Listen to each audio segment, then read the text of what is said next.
Hello party people. I've waited like a whole week to make this video. I didn't have time, okay? Listen, I didn't have a whole lot of time. I've been working my butt off, getting overtime hours and stuff like that. So like, I apologize. It's taken me far too long to make this video, but I'm making it now. So Overwatch 2 retail patch notes December 9th. It is now the 13th. It's been 4 days. So Winter Wonderland from December 12th, from the 9th to January 7th. Winter Wonderland is back. New modes for week 1 and 2, December 9th through the 22nd. You'll have the chance to play in Overwatch favorites modes, Mischief and Magic. Whatever. It's prop hunt. I don't really care. Sorry, I don't care. But now in a wintry wonderscape of King's Row with winter props. There's a video coming out on that very soon. Actually, it'll come out on on Christmas Day. So I'll make a video on Winter Wonderland event on Christmas Day. So if you want to see that, you know, maybe go check it out. Go check out my Discord. 3 to 4 from December 23rd to January 5th. The new mode gives a doll of a Mischief and Magic Wonderland. A variant of the mode that allows props to defend themselves. And now you're hiding as Rogue Kiriko and a prop. I don't care. Compete challenges and collect cookies. Both new winter modes, Mischief and Magic Wonderland, to earn special cookies for completing challenges in Winter Wonderland event homepage. Then you can gift your holiday cookies to one of 3 mystical winter spirits: Tracer the Elf, Santa Torgoin, or Junkrat. Each spirit has their own reward to give you as a thanks. Loot boxes, battle pass tier skips, and awesome cosmetics. In the returning mode from December 9th to January 5th, your returning favorite modes: May Snowball Offensive, don't know what that is, don't really care. Snowball Deathmatch, Yeti Hunter, and Freeze Thaw Elimination will be available in arcade and new game modes in the Winter Wonderland event. Cool, whatever. General update: saves for Overwatch. All heroes that apply overhealth to allies can now get saves for this. If the application is well timed. Only a few could in the past, so like Lucio Beat, Rally, something else, I don't know. Aim assist. I'm not going to go over this too much because I don't really care. I don't play aim assist. I have PC hands that go boom, boom, boom, boom, boom with my mouse and I aim. So if you care about that, boom, there you go. Feel free to take a look. They disabled Antarctic Peninsula. Antarctic Peninsula has been disabled from gameplay at this time. We're removing Antarctic Peninsula from the game for 2 seasons. Wow. The team has long since wanted to rework parts of the map, and we're excited about the changes. We hope players will be excited when the changes go live. We can't wait to share updates with you all. But in the meantime, we hope you won't miss it too much. And the penguins. I don't miss it. Feels weird that they took out the ice map in the ice season, but you know what? Whatever. I'm not them. A little bit strange. Whatever. No. Not my problem. Man. Top 500 has been upgraded. Challenger tier is now organized by Challenger score. Winning a match at or above Diamond 5 in core competitive or All-Star 5 now grants Challenger score. The exact Challenger score players get for a win is based on the highest ranked player in each match. A map of ranks to Challenger score payout is included at the end of the section. Losing a match at or above Diamond 5 subtracts 33% of a Challenger score a player would gain at their rank according to the table below.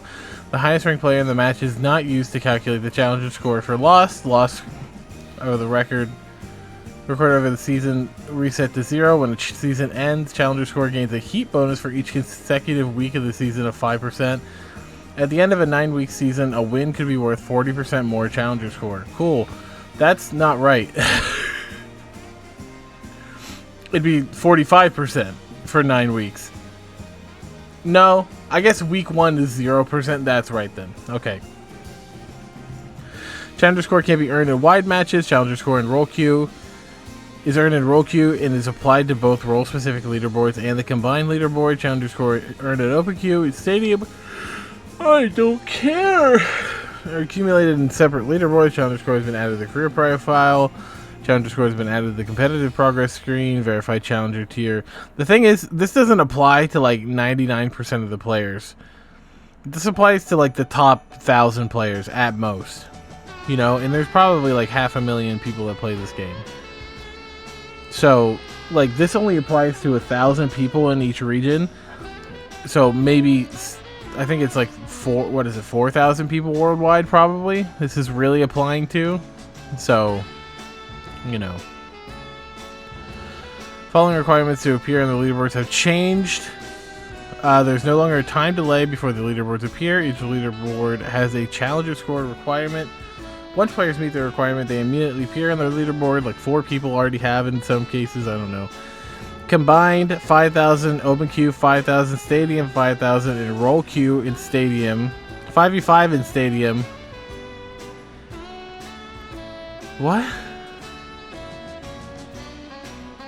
Each roll in core, 5v5 and stadium, 4,000. But then stadium is 5,000. I don't get that. That's weird. Endorsement level 2 is now required for starting. Cool. For stadium, a new challenge requiring 25 wins has been added.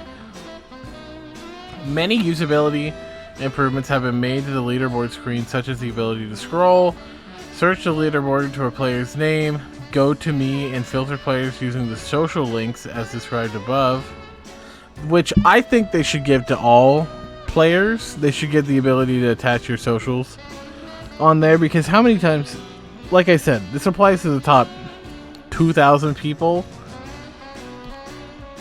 and sure, those 4,000 people, whatever, in each region, they get their they get their socials broadcast onto the entire screen in front of everybody in the game, everybody who goes there, so they can see the best of the best. But like, maybe you get a funny person in your match or something like that, and it's like, oh, maybe they seem pretty funny, they seem entertaining, and it's like, oh, they're live? Then they can go to their same stream. I feel like that should just be a thing for everybody. Personally. You know? But that's just me. Whatever. I'll leave it at that. I don't care. I do care, but it hurts my soul. But the exact improvements that reward... They'll be awarded in season 21. Okay, and then this is just the score. I don't care. I cannot be bothered. Grouping restrictions. Champion now requires to be 1 division. Grandmaster and Masters must be within 2. I'm nowhere near any of these, so these don't apply to me, and they probably don't apply to you. So, woo! Cheater compensation has been added. If you lose to a cheater, you get your points back. If that cheater is banned, and then you don't lose points if you play with a cheater. That's it.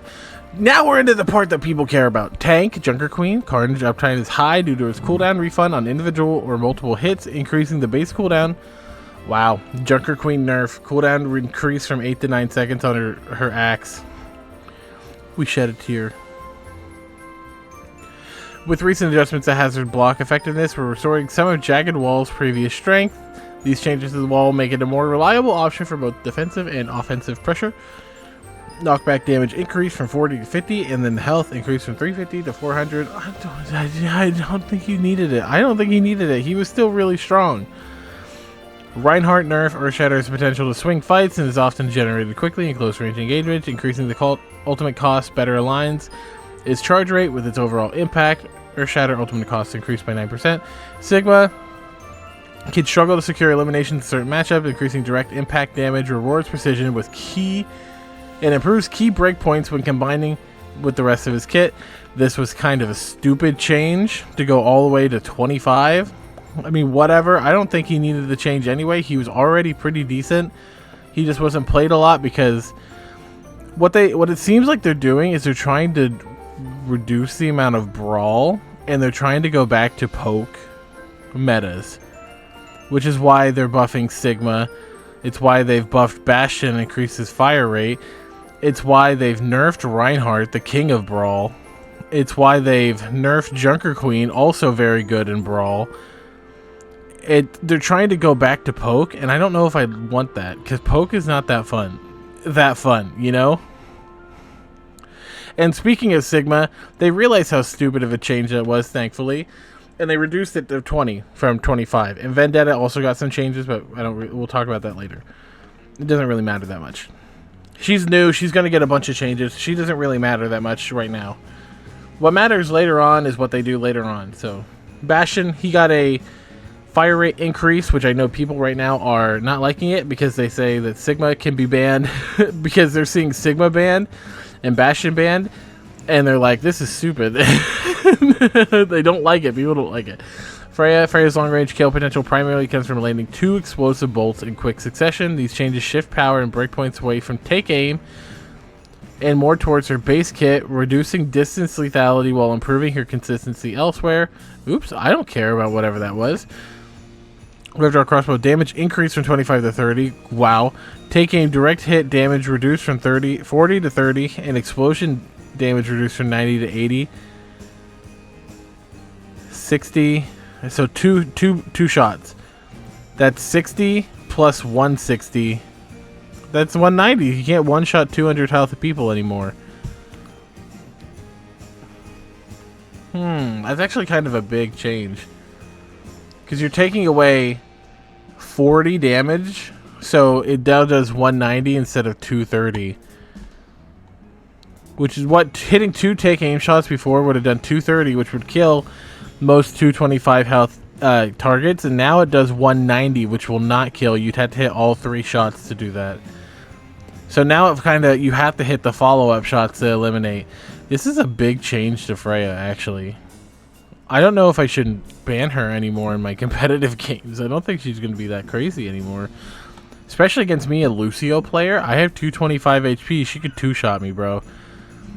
And it's like, now she can't. She has to hit a 3rd shot. So maybe I don't ban her anymore. And then increasing her, they just... She has a perk already that does this. They just added another 15% to it. That's funny. Hinder duration on the hit target increase from 1.2 to 1.4. Area slow increase from 25 to 45. Wow. What a big change. What a big change. I feel like she was like really good as poke. So this feels like a... I don't know how I feel about that. The travel speed of Junkrat's grenade is limiting, especially with the overall increase in hero mobility. Increasing the projectile speed without altering the arc should improve consistency while preserving the weapon feel. The frag cannon perk adjustments keep its bonus within reasonable bounds while removing the perk's downsides. So frag launcher, his base gun projectile speed increased from 25 to 30, and the frag cannon perk projectile speed reduced from 40 to 25%. No longer reduces ammo capacity. Oof. Oof. So wait, it was 25 before, and then with the perk you could go to 40%. So you could get 65% projectile speed, and now you can get 55. It's a nerf. It's just a nerf overall. That's kind of... So they wanted to buff his Junkrat grenade speed. They just shifted it and then took away 10%. That's weird. I don't know if it's like a weird, it's a weird, I don't know. Lifesteal reduced from 30 to 25%. So the Reaper nerf. Vendetta, if you care about Vendetta's changes these changes don't matter yet because these are all still like, oh, we're fine-tuning the character. That's what all these are. So if you care about that right now, you can look at them. I'm not going to really pay attention to them right now until like later on when they change it. Change like specific things, like to specifically target the character as a nerf or a buff. Right now this is just fine-tuning. Shield health gain per ability reduced from 30 to 25. It's still kind of nothing. 5 HP per ability. It's nothing. It should be like 15 at most, maybe 20. You know, that would be the break point. But whatever. Adventure nerf. Yay! BAP. While immortality field remain one of the stronger abilities in the game, it is extremely long. Cooldown can feel difficult to use effectively as a reactive tool. Reducing the cooldown gives BAP more flexibility without increasing its overall effectiveness. They reduced it. They got a buff to Baptiste by 3 seconds. Captive Sun's projectile size allows it to be intercepted from farther distances than intended, reducing the hit volume clear. So they just they buffed it to make her stronger, and then now has unintended consequences, so they revert it back to what it was. Juno has limited defensive options in close range threats, allowing Meta Blasters to quickly improve, and defend, and while Metal Blaster can now deal critical damage to enemies. Nice! That's sick. This is a good change. Good change. Kiriko's kunai has strong damage output given its high critical damage and a lack of fall off. Reducing projectile size increases the accuracy requirement while maintaining her lethality. She's still very strong. This does not a whole lot to her, but it makes it a lot harder to hit far away shots, which is good. She's still very dangerous. The same amount of danger up close, but from far away, she's not as big of a threat. I'll take it. Wooyoung.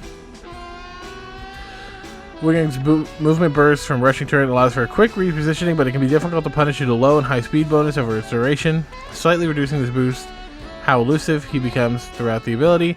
Movement speed boost reduced from 50 to 40%. Wooyoung nerf. I don't know if he really needed it, but you know what? They did it, so whatever. This is Stadium.